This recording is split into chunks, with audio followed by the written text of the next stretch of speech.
All right, guys, we're live here on Baitman Live once again on this Wednesday night at 7 o'clock, and uh, I'm glad you guys can join me. I've been working like crazy in the last week. I hadn't even had time to trim my beard, uh, but I have been doing a little bit of fishing the last few days, and it's going to get right here on Kentucky Lake. The next 2 weeks should be really, really good.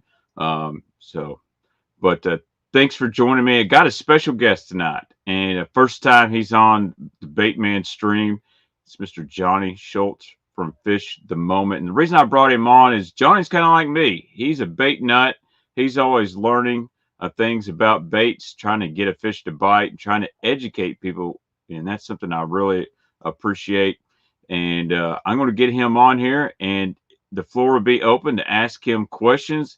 And if you're not following him, go follow him over on Fish the Moment on YouTube. He puts out some amazing content, and he's kind of an offshore guy too, from what I've watched over the years. And I like that. I've seen him throw some old school marker buoys, and but he's really good with the electronics now and back in the day.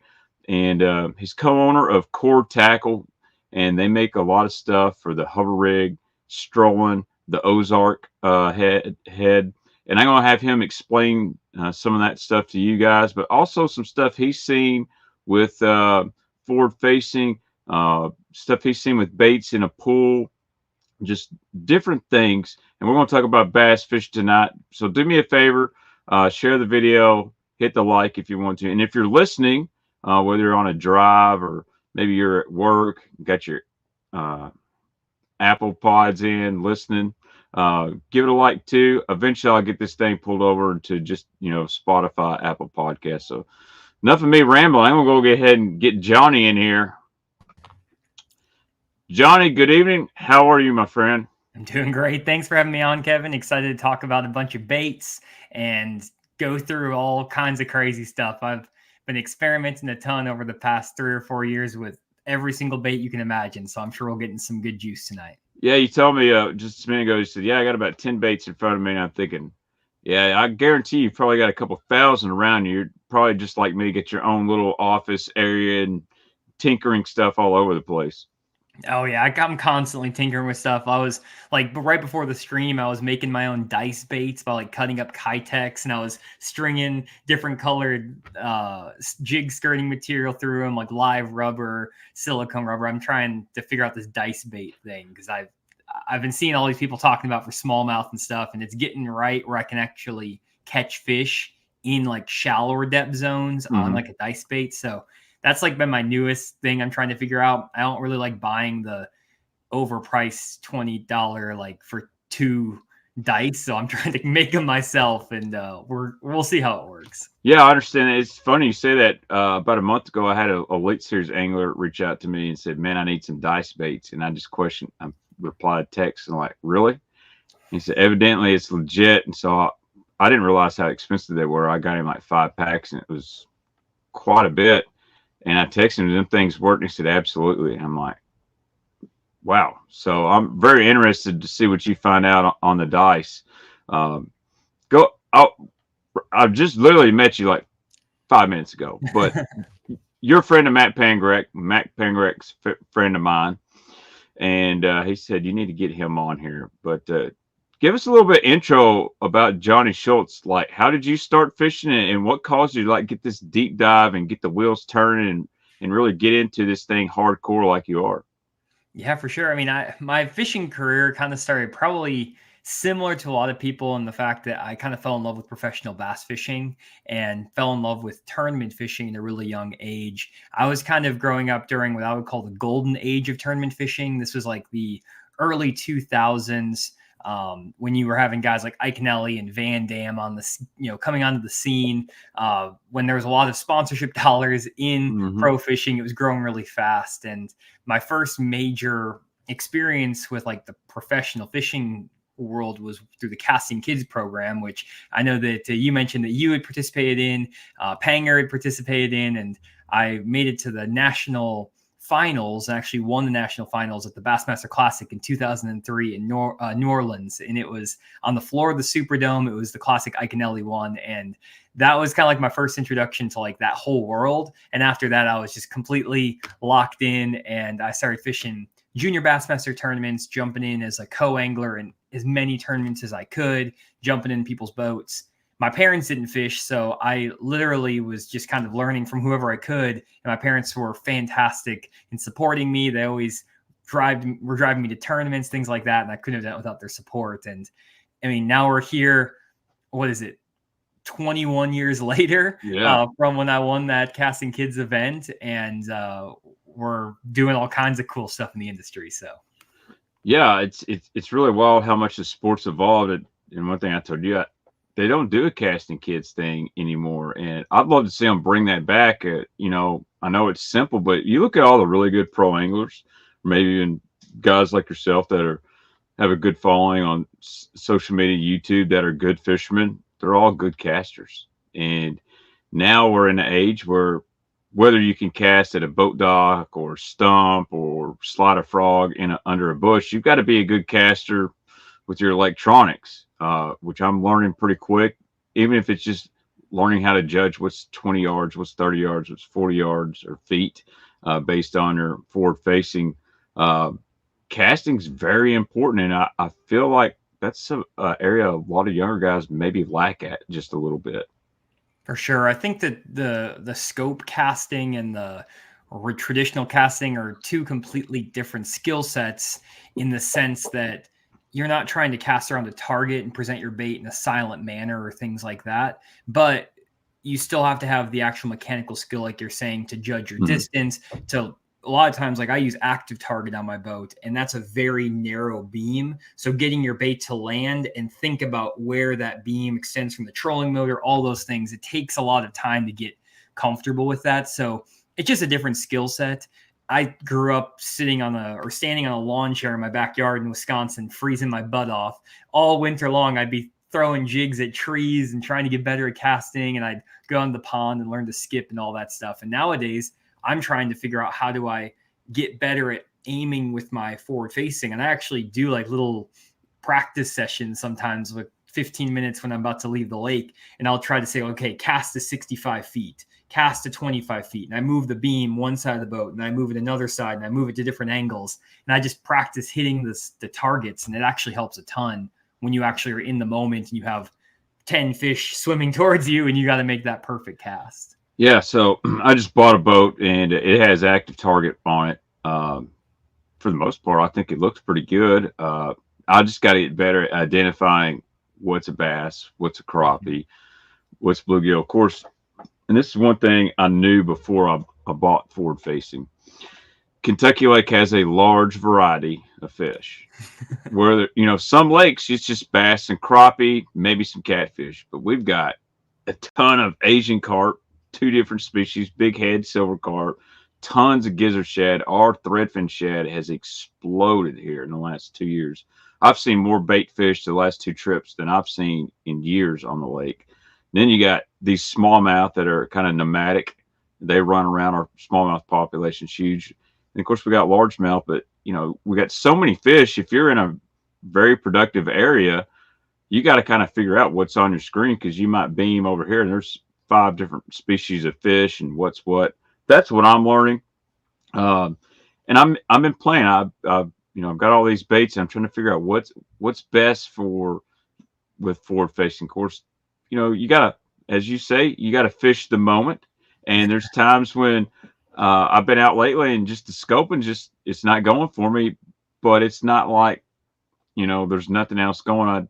It's tough. It's a transition period. So the fishing boat docks has worked out really good, and caught some really good fish doing that. Kind of turn the scope off and fish with my instincts a little bit, which mine aren't like a pros. I'm just an average guy, but I enjoy fishing, but pick up on a few things. But this whole forward facing deal, and I don't want to just pin forward facing as the reason you started core tackle. Maybe it is, but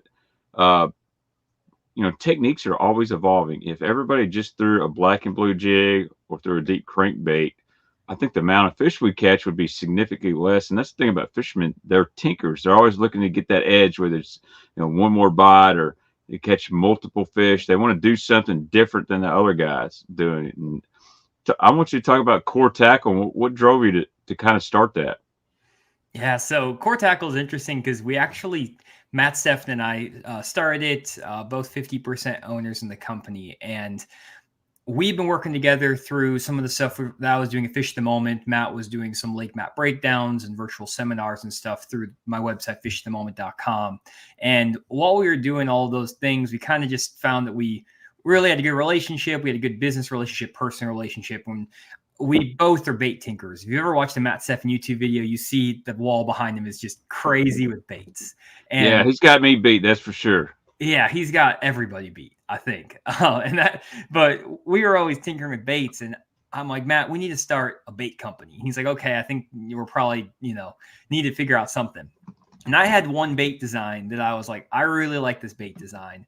And it was actually our ultimate swim bait hook. We call it Tush, the ultimate swim bait hook. And that was the first design. I'm going to pull one out of my big box of baits here that we kind of had. And I had one actually that I had made up a really long time ago. This was like 3-4 years before we started Core Tackle. And this is the ultimate swim bait hook. And the concept behind it is basically you put all of the weight inside of a swim bait.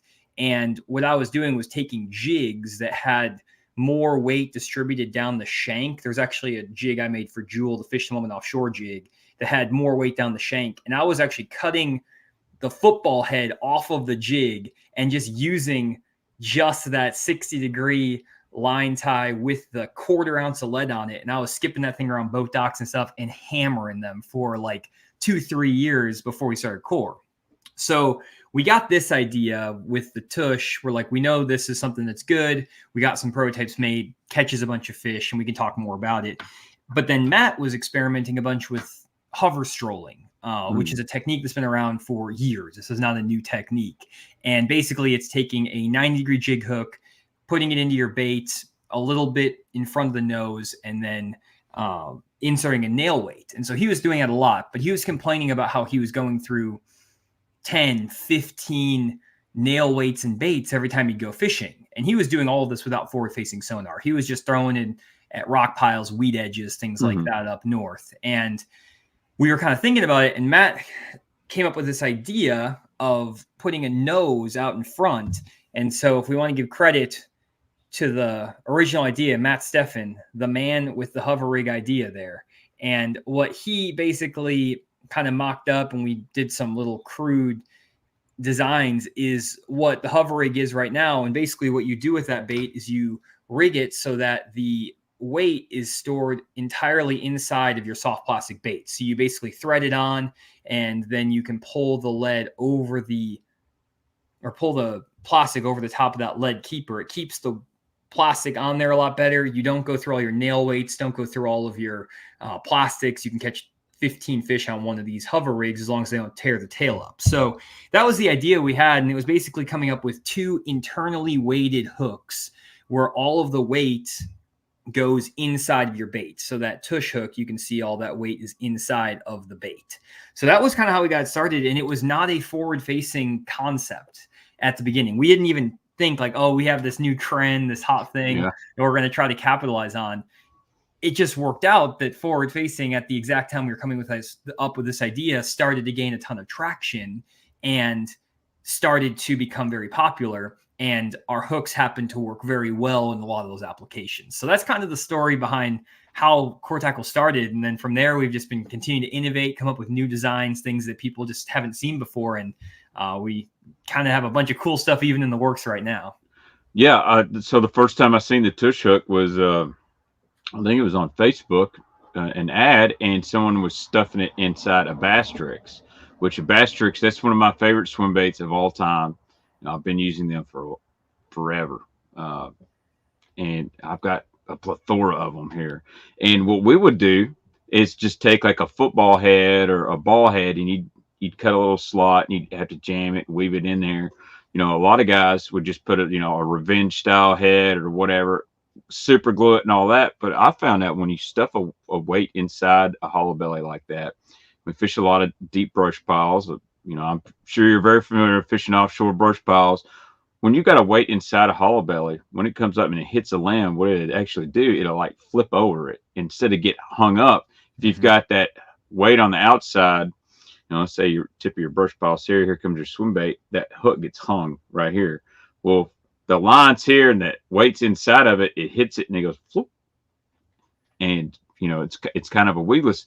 Strike King kind of made something similar, but it didn't really fit very good. And it wasn't very balanced. Sometimes you'd put it in there and your Shadowlicious or Bass Tricks or whatever hollow belly, it would kind of fall on its side. So when I saw that, I was like, oh, I like that. And I happened to be going to a fishing expo and stopped at a random tackle shop, and I bought a bunch. They had them. Like, man, you need to try these. And so I bought them. They're somewhere here in my bait room. I hadn't even got to play with them yet. But I thought, man, that's a really good idea. And now, you see the hover strolling and all that. But I'm glad you hit on it, that this wasn't just a forward-facing technique, and it's been around for years. The hover strolling, did that start in Japan?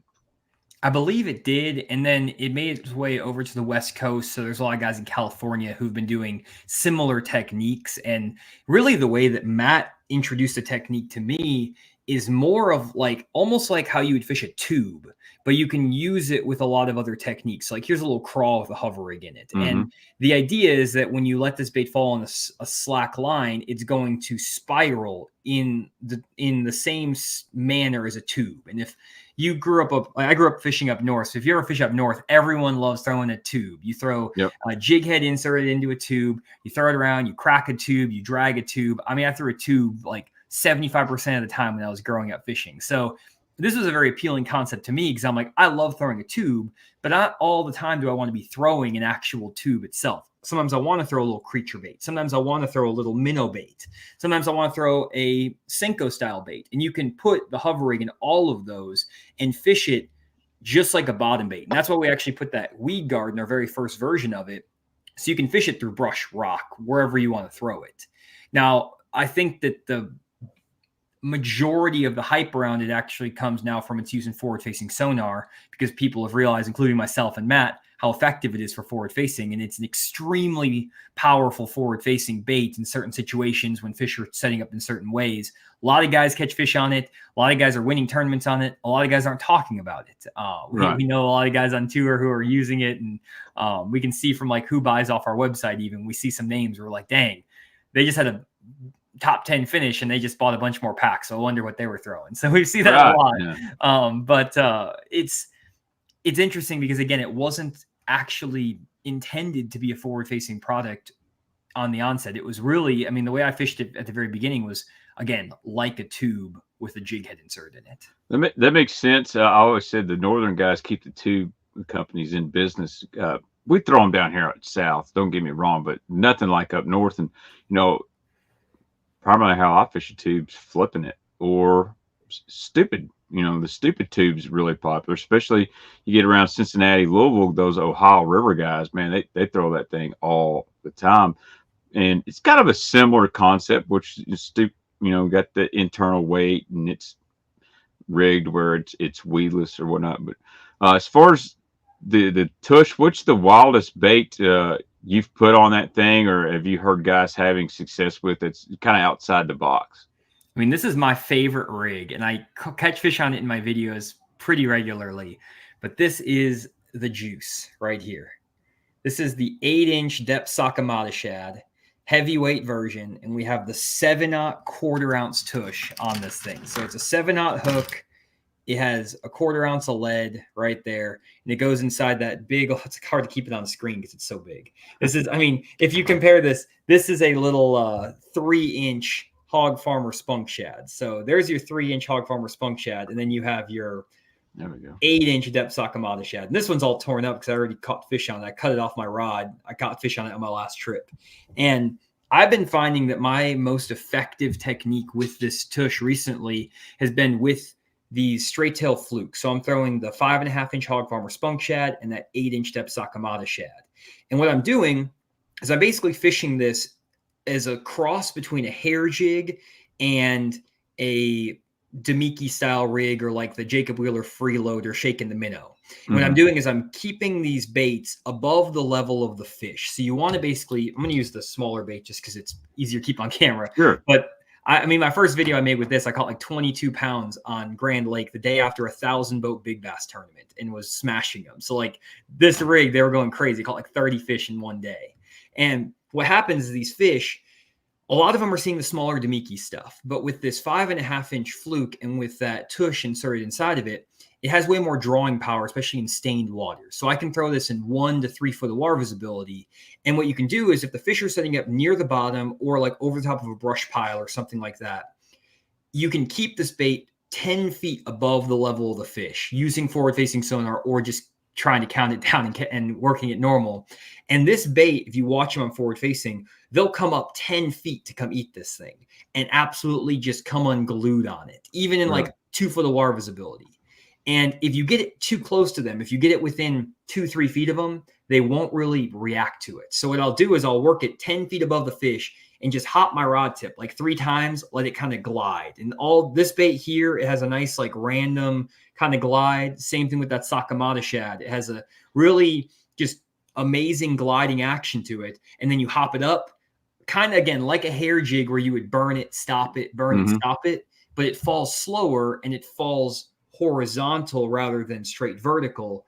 And if you keep it above the level of those fish, I mean, I've had days on like Beaver Lake this year where I've caught 45 fish in like 2 hours on this deal right here. Like it's insane how effective it can be. And then this big Sakamata, the 8-inch size, catches giants, like catches big fish if you have big gizzard shad in your lake. So yeah, I noticed a lot of dealers, they're all posting on social right now. Oh, we got Sakamata shads in, but it's a lot of 5-inch, 6-inch, which I love the spunk shad. It's one of my favorite baits out there. Now, I've always used it pretty much as a trailer where it's a chatterbait, but on a spinner bait quite a bit.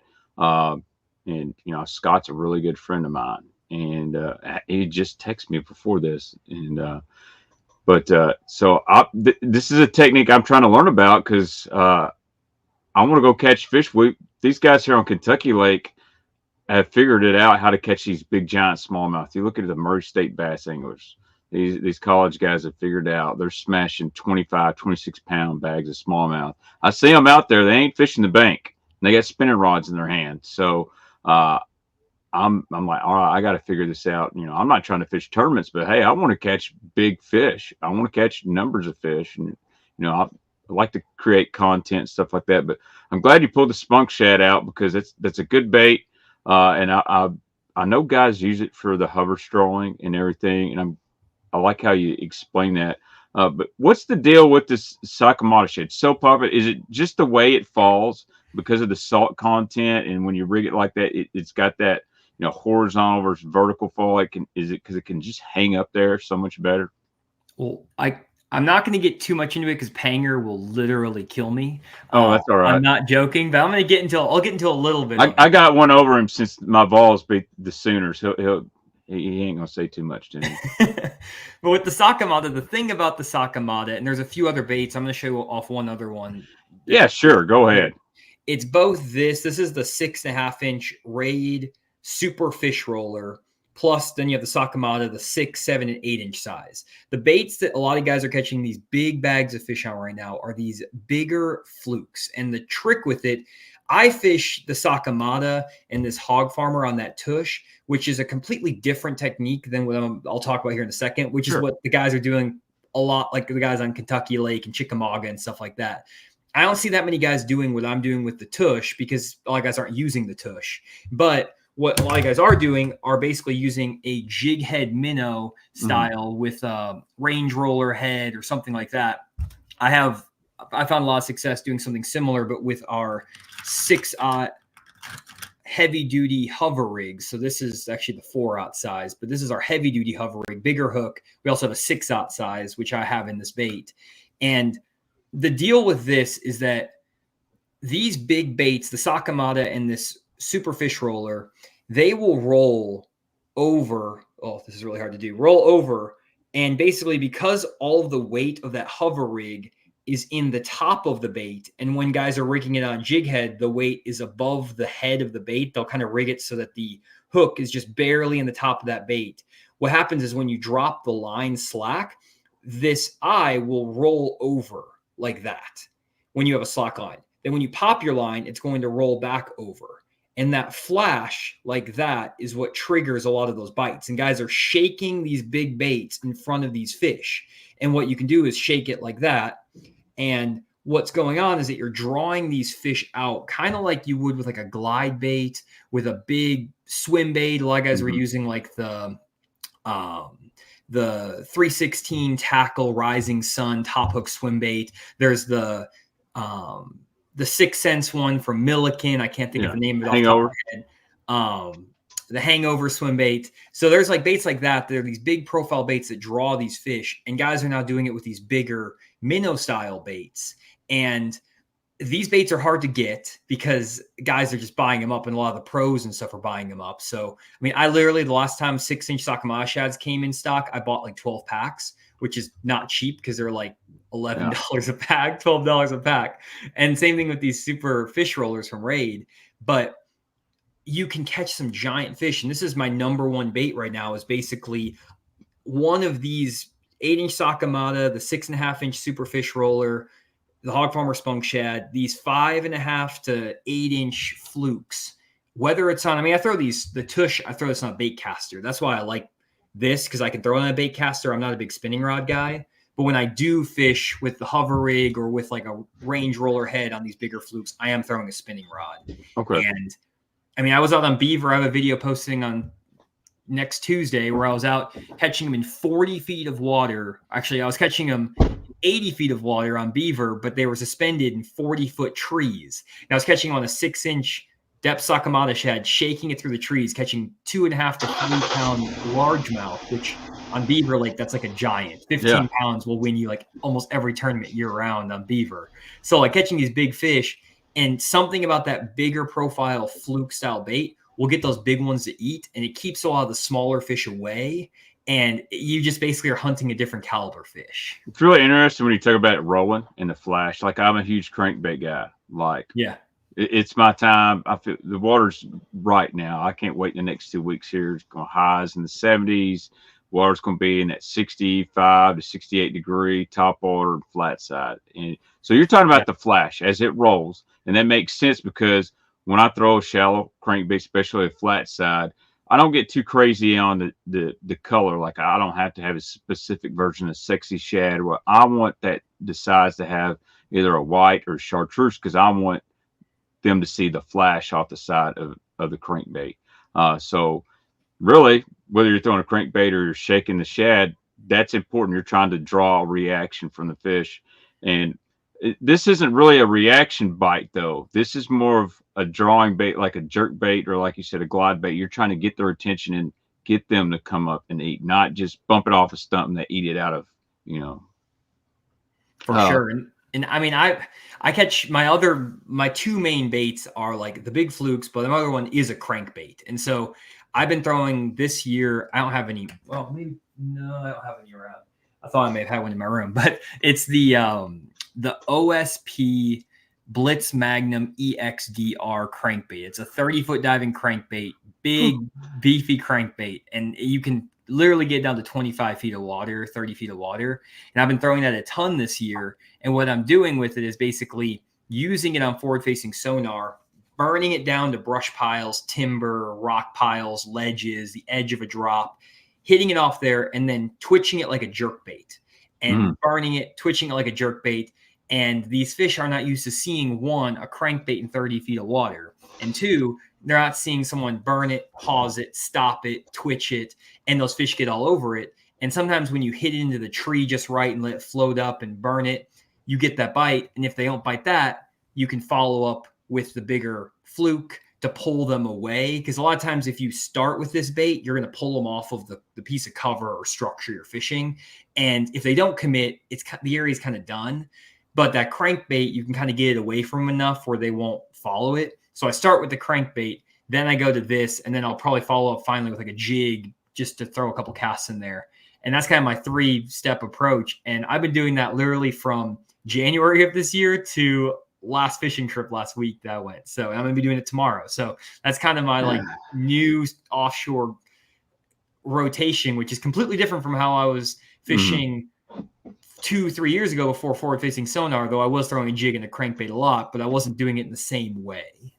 Yeah, I really wish you wouldn't have talked about that deep crankbait working on like a jerkbait. So it's wild that you say that you're just now doing that, because that's been a secret of mine and the guy I fished with for a long time. And there's only one other guy I knew that was doing it here on, and call it the Tennessee Twitch. So Okay. now that you put it out there, I'll just go ahead and say it. You know, years ago when the 10XD first came out, it was unreal. Like, these fish were biting it like they've never seen it. And so my fishing partner's probably the best crankbait fisherman I've ever been around. And we're fishing, and one day I forgot what happened. He stopped to pick something up in his boat, and he banged his rod on accident in a 6-pounder. So, well, that was weird, you know. Next cast, he said, well, let's try this. He cranks it down, and he starts like a jerk bait. And he's like, did you just see that? I said, yeah. So he does this for like 10 minutes. Every time he stops, jerks it, pauses it. This is before forward facing. And they're just crushing. I'm back here, just stop and go. No bites. And so he's like, don't be telling anybody about that. And it still works. Matter of fact, he took Jake Lawrence fishing a few years ago. And he said, and Jake was with him. And Jake called me. He's like, dude, y'all really fish that big crankbait like a jerk bait? And I said, yeah. He's like, man, Jeff pulled up on this spot, and he said, watch this crap. And he throws this sucker out there, and he burns it. And he said he smacks his rod like 3 or 4 times. I'm like, what are you doing? He said, all of a sudden, 5.5-pounder loads up on it. And I guess, you know, what I always thought is a lot of fish, and what I've noticed on forward facing, they will follow a crankbait for a long way. And what you're not realizing before that is how many fish are probably following your bait. And when you stop it, it makes that real erratic action. Like a 10XD, I don't know if you've seen it in the pool. When you do that, it'll back up and it will spin that bait, and it goes right in their face. And they do not like that. Yep. Yeah, I test so many baits in the pool because we do underwater filming for Core, and I've done it for years. I just have a local pool I go to, and I test out so many baits and so many things. And like, I have a crazy clip from one of my videos. I think it was like at the end of August, where I was figuring out that I could throw these crankbaits out, a 6XD, and I was fishing like the brush piles themselves were in 15 feet of water, but the fish were sitting up in like 7. So I would burn that 6XD down to about 8 feet, and then I would let it get below the level of the fish, which is not what you would normally want to happen. Normally you want to keep the bait above it, but for some reason, something about that bait floating up to that brush pile, as soon as I made my first crank and twitch, just unglued on it. And I've been doing that now for a while, where it's not even just, it's like, before it was just, you know, you twitch it around the brush pile, but now it's getting that next level of dialing it in because I'm doing it so much. I mean, I've caught 50% of my fish this year on a crankbait, and like the other, like, or probably 45% of my fish on a crankbait, and like 40% of my fish on these minnow baits. That's kind of like I throw crankbait a lot. It's my number one bait, but I'm burning it.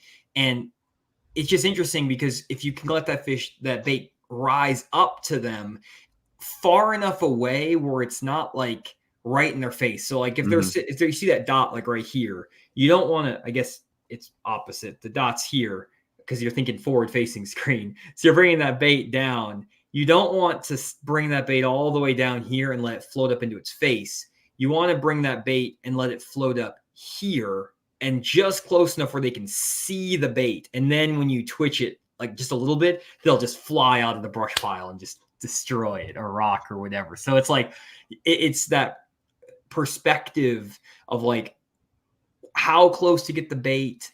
Should you bring it below them, bring it above them, depending on the mood of the day? And a crankbait is such a versatile bait in that sense. And there's still days where you can just bomb the crankbait, burn it into the pile or a rock pile or whatever, and they just eat it. But I like to have baits that I can do a lot of things with. So crankbaits and jigs I have studies I've done on my channel where I did this thing called the Big Bass Index, where I ranked every single bait I've used over a 5-year period in my YouTube videos. And I had like thousands of fish catches I categorized. And I categorized what bait produced the biggest average fish based on my usage rate of that bait. So I used a crankbait for 12% of my fishing, but it accounted for 27% of my 4+ pound bass. And I did this study. It was ridiculous. I had more time on my hands then than I do now. I was going to say, man, I work 40 to 60 hours a week. There's no way I could do that. But I think I tried to break down like, 2 years worth of Bassmaster FLW top 10 baits. And I got way too deep in it. And it was like 3 weeks, but I was getting some pretty good information because, people will say, oh, it's just minnow baits winning. Well, man, if you go by what the guys say, and we all know, just because they put it on the top 10 bait, they may not what they're really throwing. But you've been really surprised at how many it was speed worms guys were making top 10s with. Now, part of that is also time of year. A lot of our tournaments are pre-spawn, but a speed type worm, a chatterbait was, I think, number one. Without a doubt, made more top 10, made more money than any other bait. And I think I did this about 2 years ago. So that would probably change now. But you talk about baits in the pool. Is there any baits we'll stick with crankbaits. Is there any baits that's really surprised you of what they do under the water or on forward facing versus what people think? Oh, let me think about that one. A bait that I throw a lot. This is a bait that I throw quite a bit. I throw a different one too, but I have this on my desk. It's these Magnum square bills. So I like to throw a KVD 8.0. That's like one of my favorite crankbaits of all time. And this is the Megabass Big M 4.0. Both just like, again, if we compare it to a 3. It must be the reason that everybody keeps asking me if I got the hookup on the Big M's. Yeah, I just made a video about this the other day, so that was why it's on my desk. So the Big M is sweet. But the thing about the Big M and these type of baits is they have that same really big side-to-side wobble that you're talking about, that really lazy big wobble. And it's that same concept that you have with these minnow baits. It's just a hard bait. And the thing I found that's interesting is that these baits, similar in size technically, except for this is twice as wide. And when you get in dirtier water, these baits can be really, really effective. But these bass will not follow this big bait in the same way that they'll follow these small baits. So what I found is that with these bigger square bills, you can burn them down in these areas and then kill them and stop them. And those fish will follow really tight to the bottom behind these baits. They don't follow like up above. They're going to get right in behind, right on the bottom. And then as soon as that bait stops, they just come up off the bottom and absolutely crush it. And it's just a weird way of seeing the fish react, because a lot of the fish you see on forward facing come up for the bait. These fish, they're almost attacking it from still under, but they want to follow that bait while it's digging down. If you just kind of slowly reel this thing over the top of them, they won't react. So it's like hitting the bottom. And then once it pauses, they still want to eat the bait from below, but it's like, it's kind of weird. But anyway, so with 90% of the bites I get on these baits is on the stop. So I burn it, stop it for 2 seconds. Sometimes give it a twitch, sometimes give it like a little stutter reel, and then keep reeling. But yeah, as you can see, I throw a lot of big baits. I don't really throw a lot of little stuff. I like throwing big stuff. And you're in what, Arkansas? Yeah, Arkansas and Oklahoma. So I fish Grand Lake and Beaver Lake are like where I fish 90% of my trips. So I get a lot of guys. So I sell a lot of tackle. The wiggle wart's a big thing. And one thing a lot of pros have told me, the way bass eat those things is they try to pin it to the bottom. Like that wart to come out. So you hook a lot under the chin.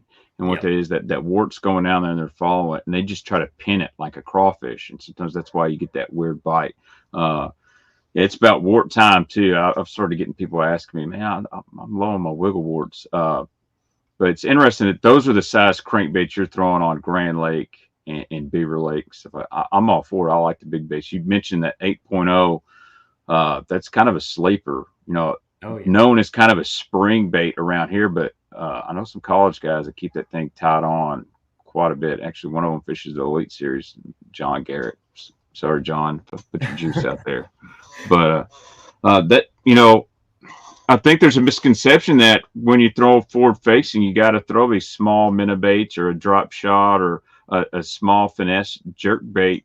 And so I like that you're basically saying, hey, I'm throwing these big baits on here. I'm being really productive, not just big fish, but numbers as well. For sure. I mean, on that big M, and like I had a trip on, it was middle of June. It was on Lake Hudson, which is the lake down from Grand Lake. And I found this little rock pile that was loaded up. And I mean, I doubled up with 2 3-pounders, one on each hook on the 8.0 square bill. And then I ended up catching 3 or 4 more, all within like 7-8 minutes. And so with those big baits, I mean, you can just hammer them. I had a day earlier on Grand where I had back-to-back 5-pounders on this big, or 4.5 to 5 pounders on this big Sakamata. So, I mean, you can get a lot of numbers on the bigger baits. And I think that this is something a lot of people talk about. This isn't like a secret, but I found that usually you either have to go really small or really big in a lot of cases to generate bites, because a lot of guys throw stuff in the middle. 3 to 5 inch baits are super common.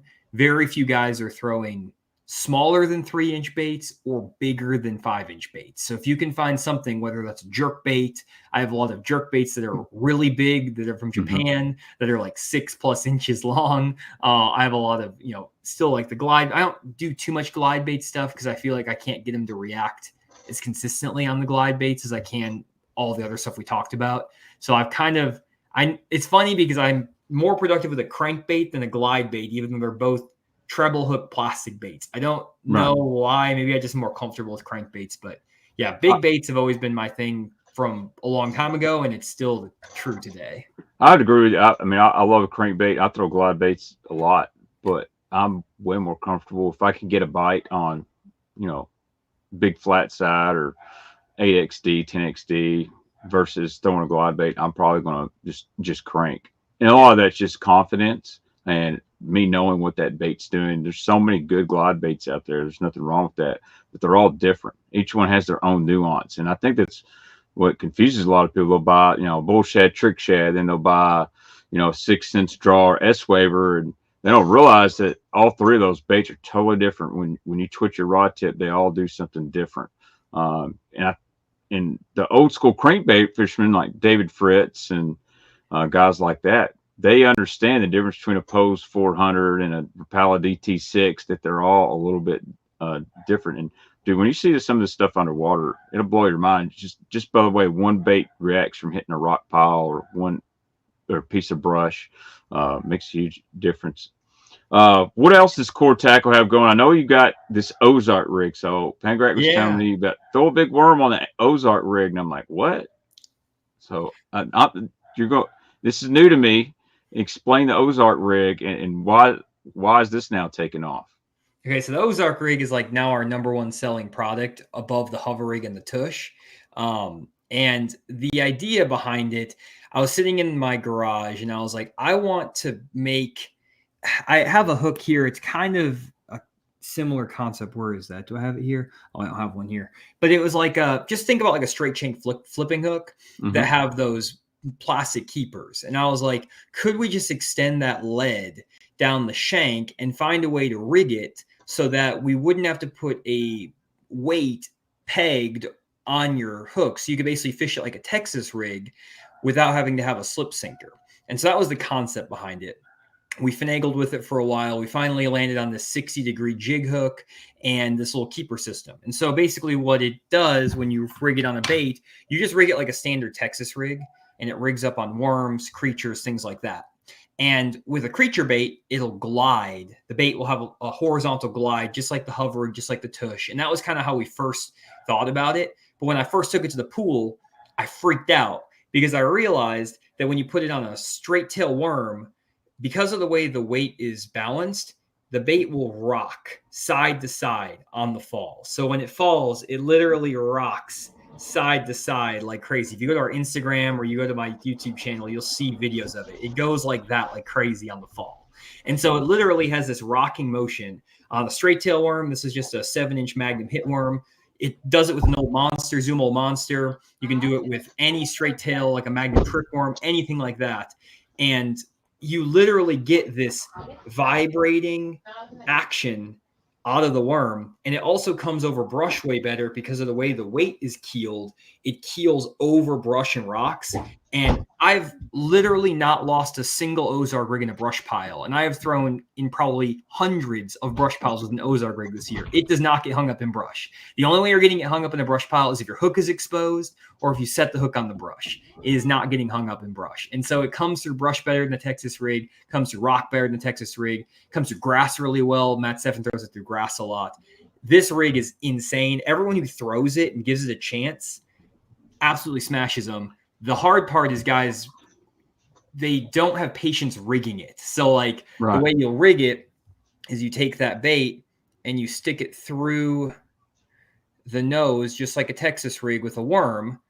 And then if you want to rig it on a different bait, I'll show you a different style. But you then just kind of slide that bait over the lead. You just have to be very slow with it. And then it just pops. So that's like that. And you just pop it over that little keeper and over the eye. And when you have line on there, it holds that thing perfect. And then you just rig it like that, like a Texas rig. I mean, it's dead simple. And then if you're rigging on another type of bait, I don't have anything like laying around that's a good creature. But a lot of times, if you're rigging on a creature, you can actually rig it through horizontally like this, like that, and then slide it over, and it works better on creature baits if you rig it like that.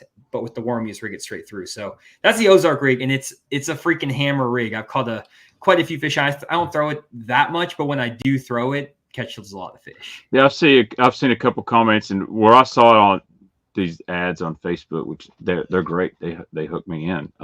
So the Ozark is the panorama hook. So if you guys don't know what a panorama is, this shad, very realistic profile bait from 6 cents. And a lot of guys were confused. How do I rig this thing? And so I nose hooked it on a drop shot. A friend of mine uses the small ones, and he puts it on a Ned rig. Lets it drift down there. And it kind of flutters and on the ball. But what I saw was you were taking that Ozark rig.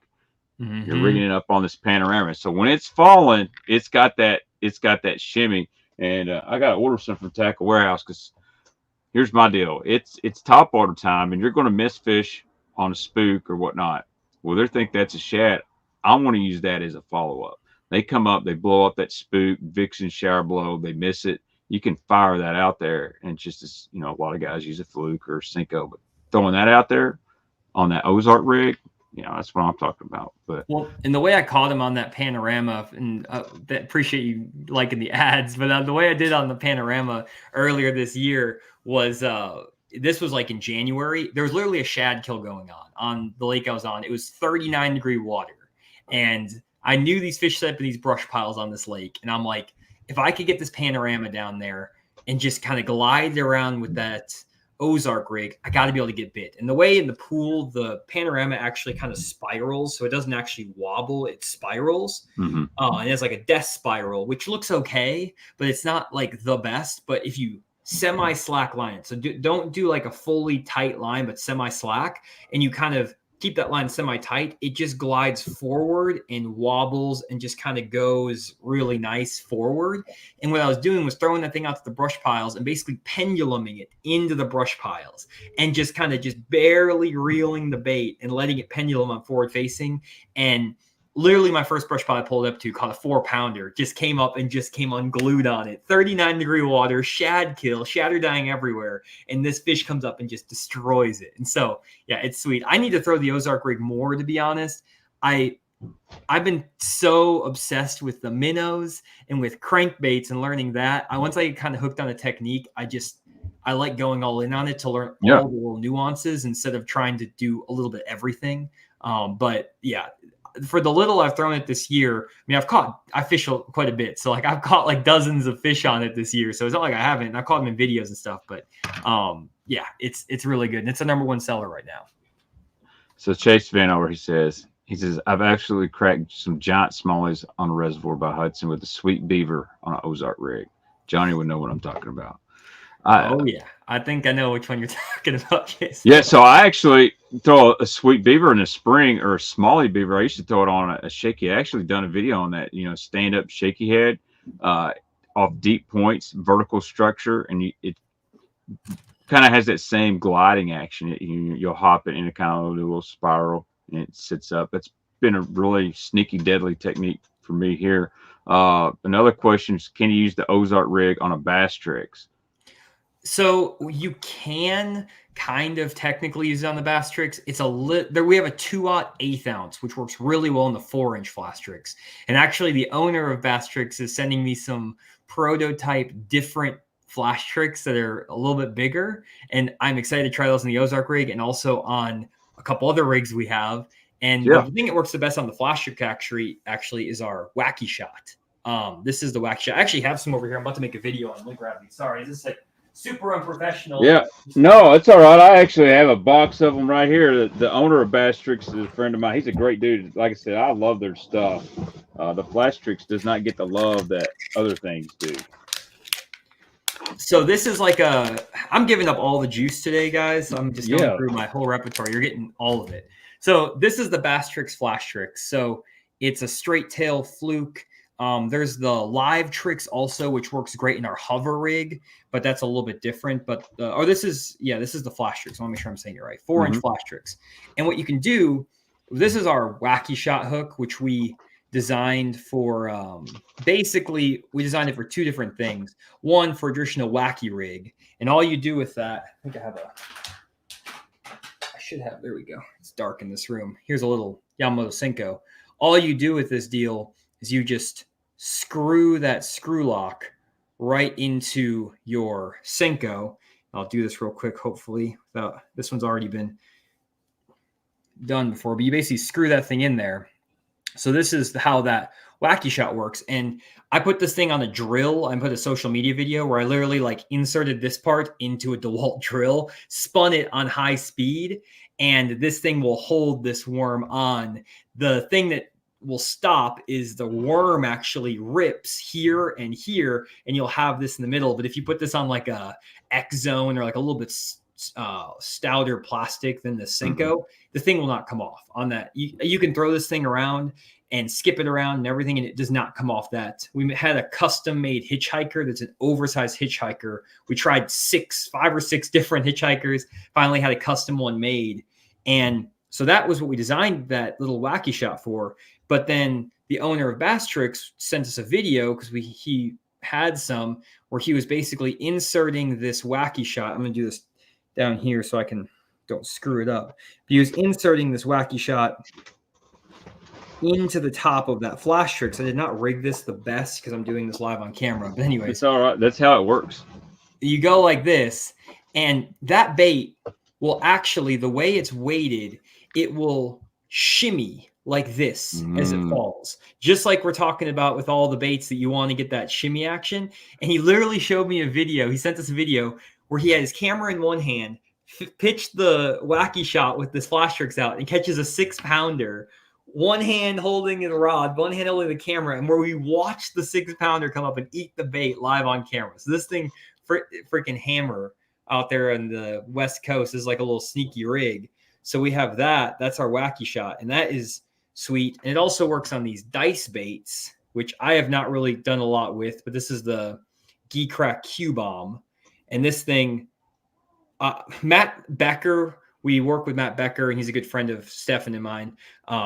He threw this in his third cast with this exact rig. He caught a 5-pounder on some river over in Tennessee by his house. And he's like, dude, I thought this was a joke because we were at the Bassmaster Classic and we got some of these, and he literally is cracking them on it. And so I need to throw this more too. I have not really tried this that much. I have too much other stuff to try. So that's our Wacky shot, and yeah, it catches them too. So are you fishing that Wacky shot in like the same type of areas you're throwing the crankbait and the hover rig, or is this maybe a little bit shallower fish that are suspended?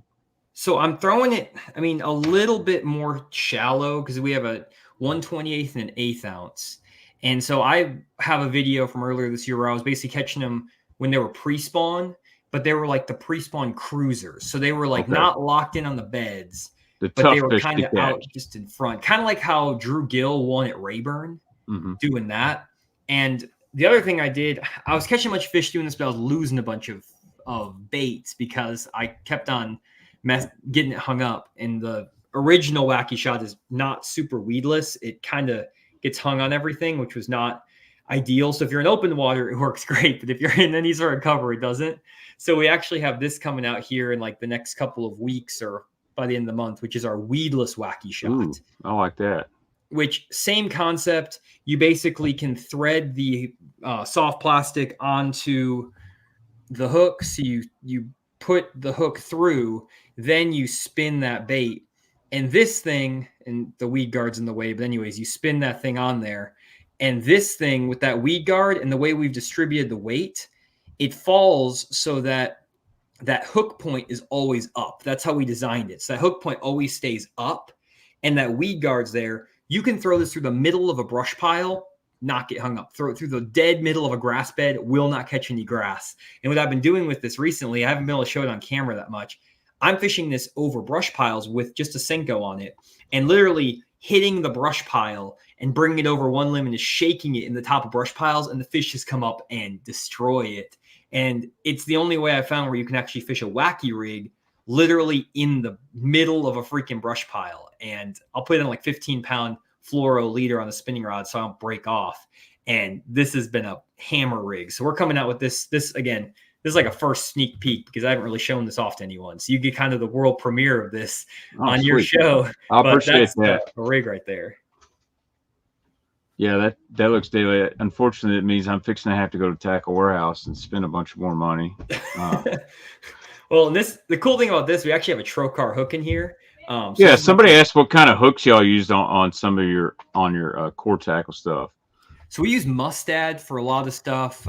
We had a custom-made VMC hook for our Finesse Tush, which is our finessier, lighter weight. It's kind of a similar style hook to what they have in like the guppy head and stuff like that. And so this is a VMC. And then we have that Trocar.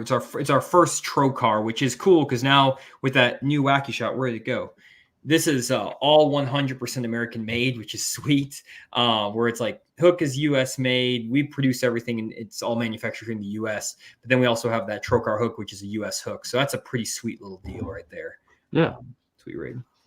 Is there any other little secret baits that you're strolling or your Ozark rigging that guys don't know about, or you don't have to talk about? I mean, I love talking about it. I'll share everything. I'm an open book on it. I appreciate that. I have some stuff from Core that I can't show you. Okay. That's fine. Because we have to hold it off for a little bit. One is a vibrating fluke rig, or when you pull the bait, the fluke vibrates when you pull it. And then the other one is a Demiki style bait for the forward-facing Demiki stuff that makes your bait vibrate on the fall, like the Ozark rig makes your worm vibrate on the fall. So that's our other rig. So we have all these rigs coming out here relatively soon. We have final prototypes on most of that stuff. So all right, here's a question. You keep bringing up Demiki. What's the big difference between a Demiki rig and the hover rig or the Ozark? Because I'm old school. I remember Demiki rigging when guys were looking at 2D and getting straight up vertical, guppy style head, 90-degree line tie, and just drop it straight down, almost like a vertical ice jig, getting over the top of these fish. First time I seen it, really, it was David Mullins doing it. Those East Tennessee guys, that's where it was born. Cherokee Lakes, Douglas Lakes, stuff like that. Yeah. Gabe Bolivar, I don't know if you remember that guy. Filmed a show with him a long time ago out in California. He was a hammer, and he's using a Rapala ice jig on this deep reservoir and catching them on 2D. This is way before forward facing, but it was, the Demiki was basically the soft plastic version of that. But what's the difference between throwing that and a hover rig? So it's interesting because, the Demiki, and we could do a whole episode just on the Demiki. So the Demiki that, for example, Wheeler, he won a tournament, 2D sonar, super deep on the Tennessee Lake. What guys were doing there is what I would consider more moping, though you could also consider it kind of Demiki, where I just put a jig head on this flash trick because that's what I had. This isn't the best bait for this, but anyways, you can drop that bait down, you get it vertical, and you just shake it in front of those fish. And then when you see one on 2D sonar, you see a little squiggly spaghetti line start rising up. You just raise your bait up, try to play keep away. I have a 45-minute video that I did on 2D sonar fishing 6 years ago at this point. It was a video I did on Table Rock where I was catching them with drop shot. But I've been doing that since 2011 with a jigging spoon and all that stuff. And you just see them on 2D. And that was just kind of, you play keep away, you have a 90-degree jig head, and you just kind of get the bait around the fish. Well, what Wheeler figured out in the Chickamauga, or was it the Gunnersville tournament with his freeloader, is that his freeloader, when you rig it on certain heads, will cause that bait, when you shake it, to rock side to side. So that's what the Demiki guys are doing now. That's the key, is they're getting that bait to rock side to side. They're not just throwing it out and just, I mean, you could, like 3 years ago, you could just throw a Demiki rig out at any dot on forward facing and they'll just come eat it. But now they're getting a little bit trickier. So it's that rocking that makes it really effective. And so with that Demiki, you can rock that bait really well. And this is what, at least, there's a lot of ways you can do this, but I'm at least explaining what like the high level, like the most advanced guys are doing, is they find baits that rock. That's why there's certain heads and certain baits that are super sneaky. The Japanese baits, the Sakamata shads, that really excel in that side to side rocking. Well, the hover rig, here's one on a Strike King Z2. This is like a Z2 from like 2003. This is a very old one, but those things last a long time. That's for sure.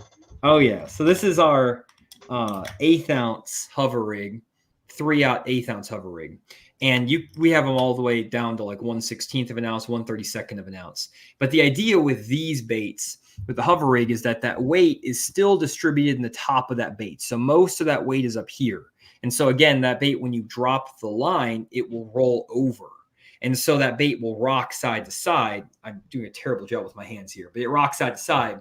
And so what I've been finding, a lot of my friends who I've talked to, a lot of pros we talk to, and the way I catch them on it is whenever those fish are within 10 feet of the surface and it's relatively clear water, you basically keep this bait near the surface and then rock that bait. And I actually work with my rod tip down. So I work my rod tip down and twitch that rig. And my goal is to rock that bait side to side.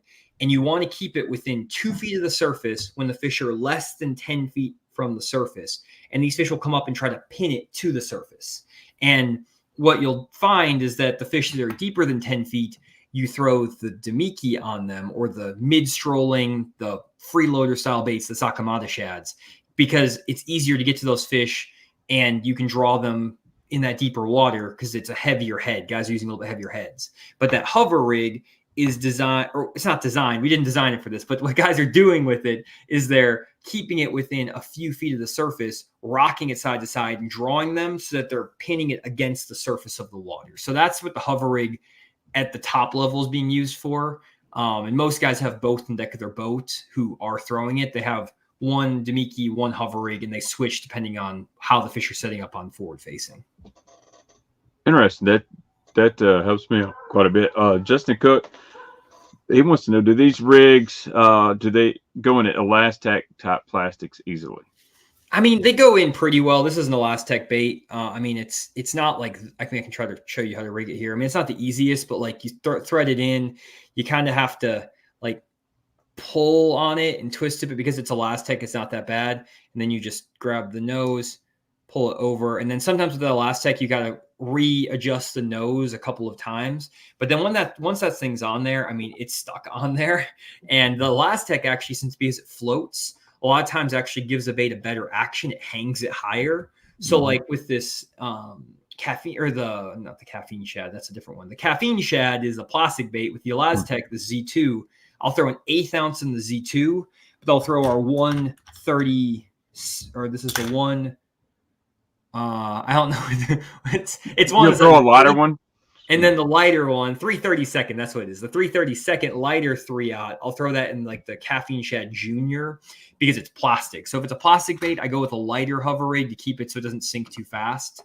And then with the Elastec, I go a little bit heavier. So like baits like a Caffeine Shad, a heavyweight flush, which is a softer bait, the one in a Sakamata, they've all got lots of salt content in them. Yep. Those baits sink a little bit faster, so you're going with a little bit lighter weight to counteract that, correct? Correct, yeah. So like my favorite for those, like that flush, and also some of the bigger, heavier weight Sakamatas, this is a 5/0, 3/32 ounce hover rig. So it actually is new. We just came out with these for those bigger flukes because I've actually been throwing, this is my favorite size. And so with those bigger flukes, the 6-inch Sakamatas, the bigger flush, just like a regular caffeine shad, not the junior, but the regular caffeine shad, the heavier baits, that 332nd 5/0 is the hook for sure for those. And then if you wanted to throw like an Elastec version, I know there's some of like the jerk shads and stuff from Z-Man, a couple other of those baits. We have an 1/8 ounce 5/0, which is better for those little bit lighter baits, or baits that don't have as much salt, or baits that float more. You just go to a little bit heavier size.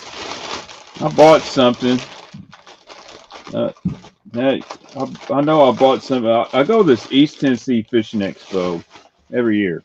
I always buy a bunch of crazy stuff, but I got some soft jerk baits somewhere I bought here, and they look very similar to that raid deal. And of course, now I can't find them. And I thought, well, now this would be a great time to pull them out and show Johnny, see what he thinks. But you're looking for something that's a slender profile, correct? You don't want big, bulky. You want slender with that ability to make it roll. These ones I got, they got like a flat side on them. That's why I bought them. I was like, ooh, these that's the key if you want to get them to rock. And then the like spunk shad, that's why a lot of guys don't throw the spunk shad actually on a jig head, because if you put a jig head up here, it won't rock very well. It barely rolls. And that's why I put that tush in there, and all that lead's inside the body, and it has that glide more. And I think that I talk about this all the time. I catch so many fish in my videos on this, and I still don't see very many people throwing it. And I just think that it's something that these fish are just not seeing very much, because this is 3/8 ounce of lead inside this bait. And if I had one recommendation for guys trying to catch him, it's kind of getting out of the season for it a little bit. It's the best like post spawn through like September. This is when this works really well, because you can work it faster. We're getting more into the standard like Demiki bigger hover rigs type stuff season. The tush with the spunk shad or the tush with the sakamata is more like a April through September type deal. But yeah, it works really well. Here's a question from Ryan Hill. They make a heavy sakamata and a regular one. What are the advantages of the heavy version?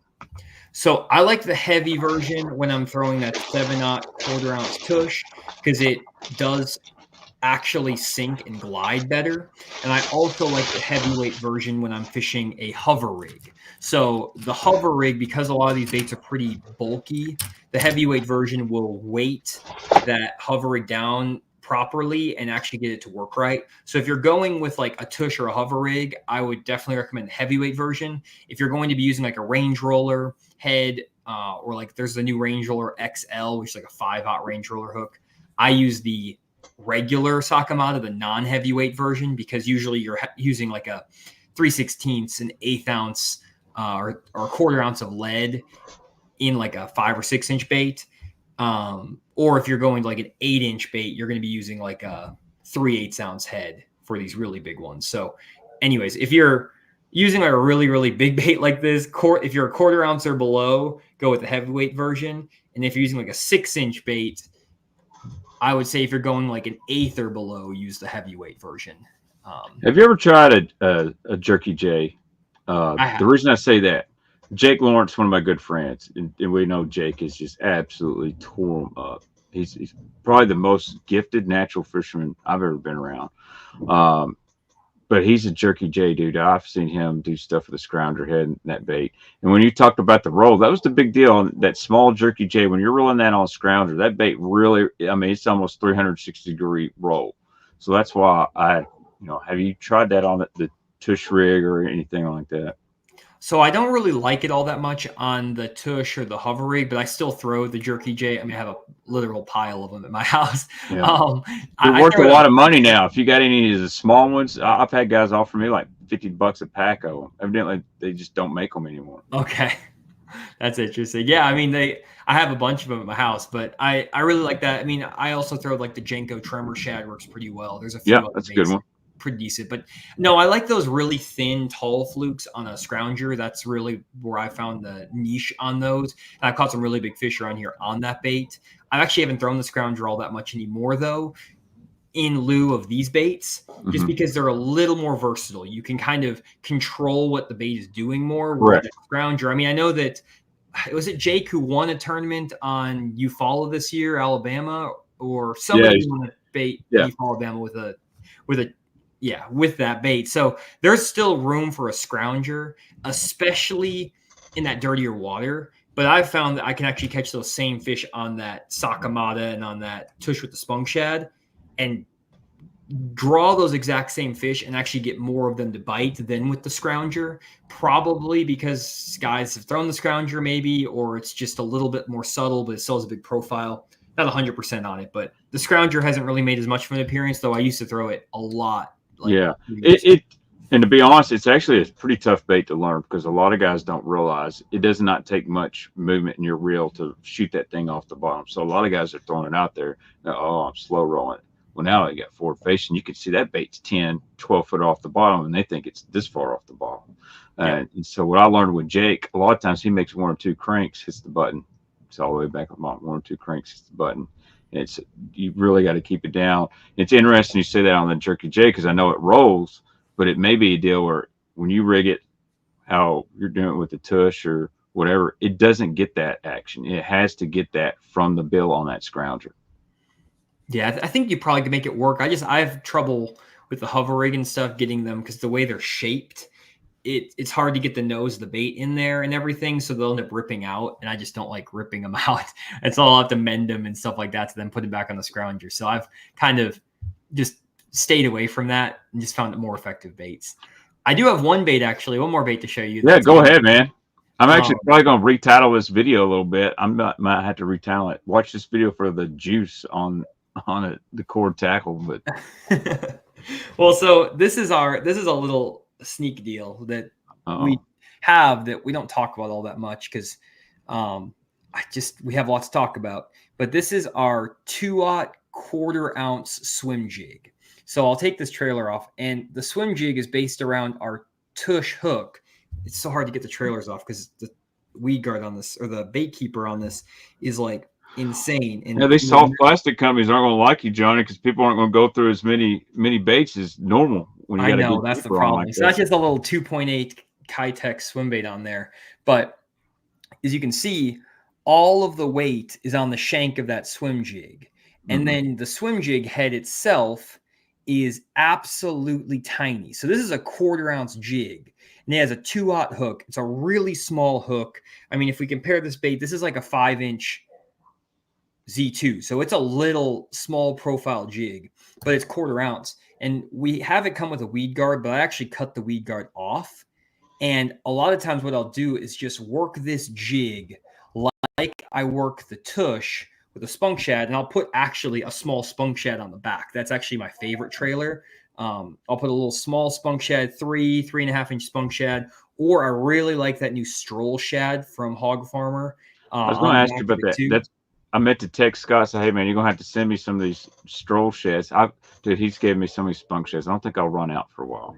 The stroll shad, by the way, I literally have like 2 left. I'm having them send me a few more right now, because my first day out with this, I caught like a 4 and a 3 and a 2.5, another 2.5 on the hover rig with the stroll shad on beaver, which that was like September on beaver, which that alone, those 4 fish would get you a top 10 in any tournament, like the entire week. And that was not even a limit. But anyways, so that little tiny swim jig has this little hook, super, super sharp. And this is actually one of our prototypes that doesn't have a barb on the hook. Don't worry, yours come with a barb. This is just one I have for an example.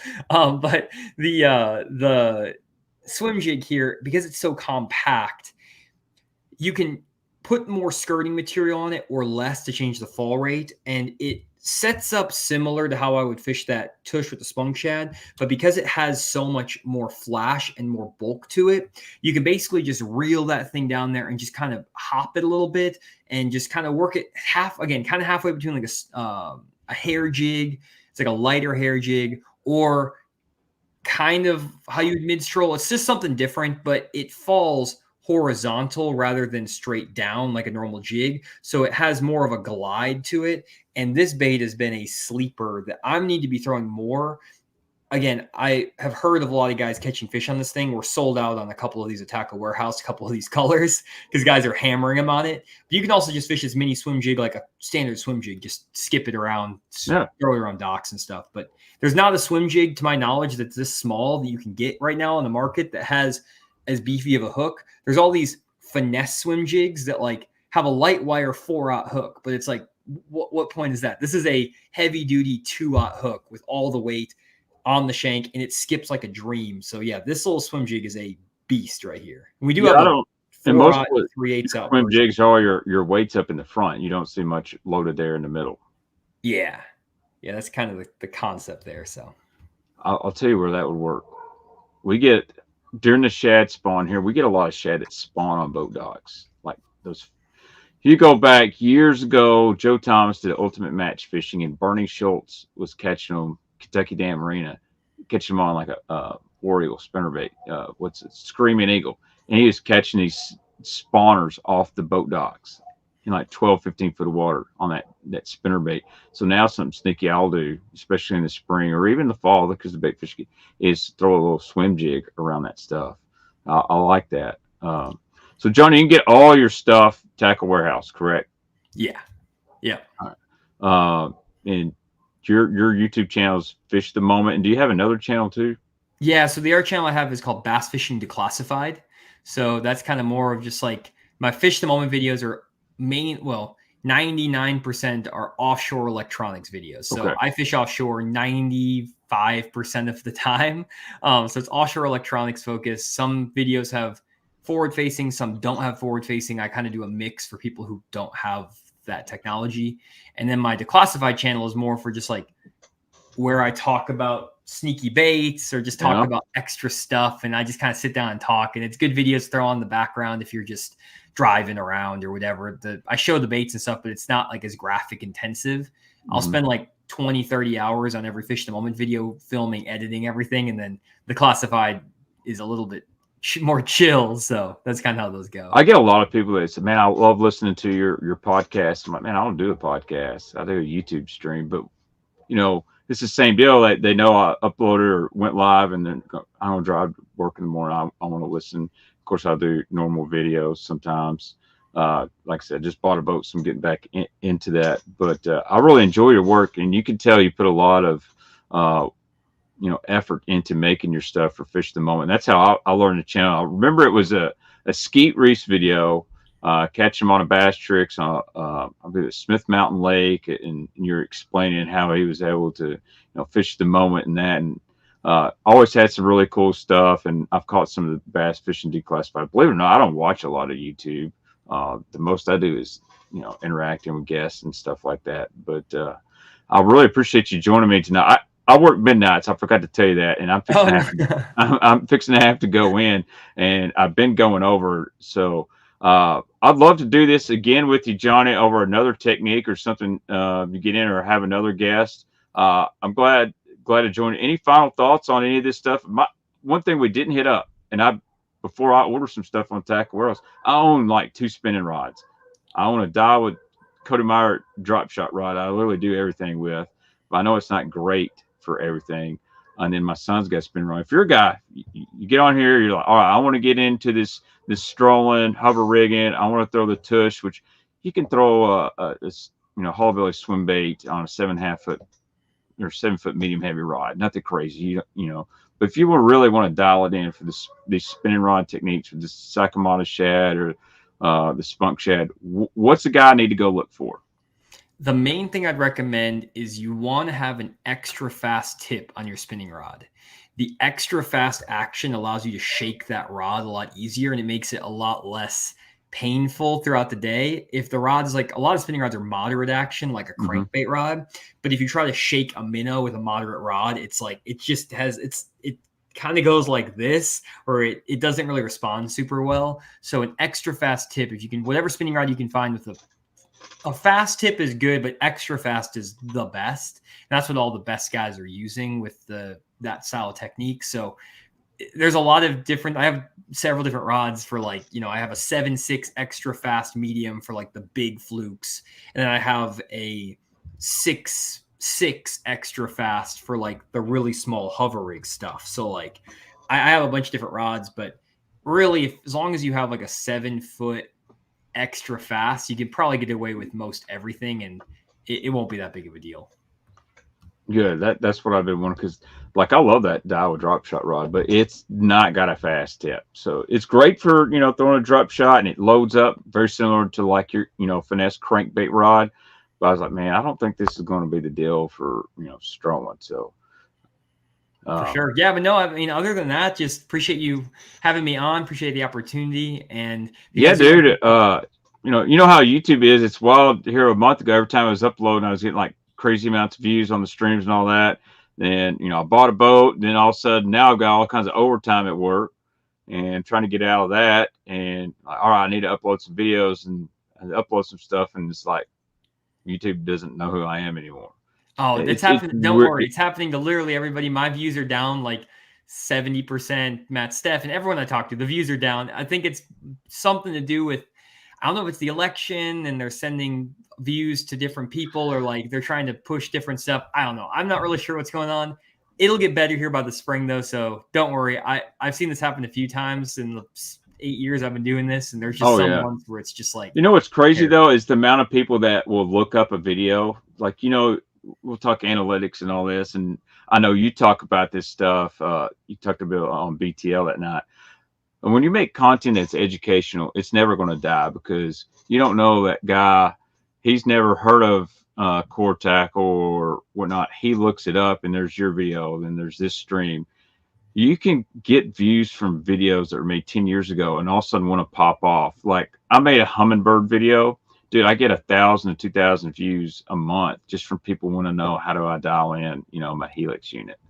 And it never really, like when I uploaded it got a few thousand views, but it's just that it's constantly, you make educational content where people are like, I want to learn how to set up my Lowrance or how do I do forward facing or how's bait techniques work. You get those, they just bleed over year after year because so many people are just getting in the sport, or maybe they've been in the sport, they just want to know something. So that's why I like doing YouTube. I'm not here to make cops chase me off my bass boat, or Karen attacks me from the bank.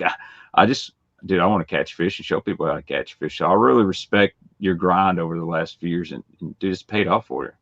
Oh, I appreciate it. Yeah, that's what I do too. I mean, in my videos, there's no drama. There's no literally nothing. It's me going out, finding fish, catching them. And if you want to believe what I'm doing, I mean, I show every fish I catch. I literally, I show my fish finder screen and people still freak out about this, but like the GPS coordinates, every time I drop a waypoint, the GPS coordinates are completely on the screens. Like if you want to go like to the exact spot I'm fishing, the GPS coordinates are on the screen. Every spot I ever catch a fish, you can go look at it. Cause it's like, I mean, I delete my waypoints every month. I don't even like keep waypoints because I'm just like, it's not even up. There's no point. I just go find more fish. And that's what I love to do anyway. So like I was asking, one of my buddies was like, hey, do you have any spots I can go fish or any like good brush piles marked? And I was like, I deleted that stuff like 4 years ago. And I was on that lake. I don't know. You have to go find them yourself. Yeah. So, like I said, I got a new boat and I've been marking every stump, and dude, I know where a ton of them are. And part of me though is, why am I marking this? Like, I know where it's at, but I'm like, I need that because eventually I'm going to come back over here with a, hover rig or something like that. And I want to be on top of it. But so I made this video the other day. It's just basics of fall cranking. And I had the idea, instead of just going out, here's the bait to go bomb and tackle warehouse, here's what I'm fishing on the map on my Lowrance. Here's what it looks like when I'm on the water. That video hadn't been up an hour. Someone texted me, hey, dude, you really going to give out juice like that? Your waypoints are on the screen. I said, dude, there ain't no secrets anymore. Like, mapping is so good now. Like, I know when you started ledge fishing, I'm sure it's like me, there wasn't this crazy, you can't shade your depths and all that. You might have to buy 3 map cards to find one that was just right. I remember the days of you threw a marker buoy out. Even if you got a GPS, I still threw the marker buoy out I would never throw it on the brush. I would just put it at the angle I need to be throwing. Now, just technology is crazy, and I embrace it. I'm not here negative, but it is kind of cool, knowing that some guys grew up fishing offshore, and it wasn't just when you drop this forward facing, there is an art form to it, Yeah, and I get a lot of views on videos where I do the old school stuff still. And I mean, when I started fishing, the lake I learned to fish offshore on, I got told there's fish out in the middle of this lake, go find them. And I had 2D sonar, I had a GPS unit that I had mounted on the dash of the current boat I still own. This was 17 years ago. And I literally was graphing around the middle of the lake, waiting until I saw the depth change, and it was a road bed. And I bought 10 marker buoys, and I dropped a marker buoy down the entire road bed, and then I just started casting in between them. And like, there's no one on the lake because it was the middle of the summer, and I was just like, oh, I have a day off, I'm going to go do this. And I figured out how to catch them offshore doing that. There's no mapping on the lake. It was nothing.